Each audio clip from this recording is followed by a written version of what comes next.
ఈరోజు కొబ్బరి పచ్చడి కొంచెం కొత్తగా చేశాను.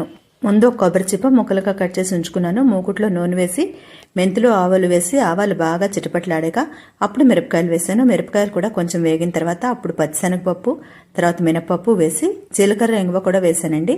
ఇవన్నీ కూడా బాగా వేగాక అప్పుడు కొబ్బరి ముక్కలు వేసి బాగా కలుపుకొని ఒక 3-4 పచ్చిమిరపకాయలు, కొంత చింతపండు వేసి బాగా కలుపుకొని ఒక 5 నిమిషాలు పట్టుంచి తర్వాత స్టవ్ ఆఫ్ చేసుకోవాలి.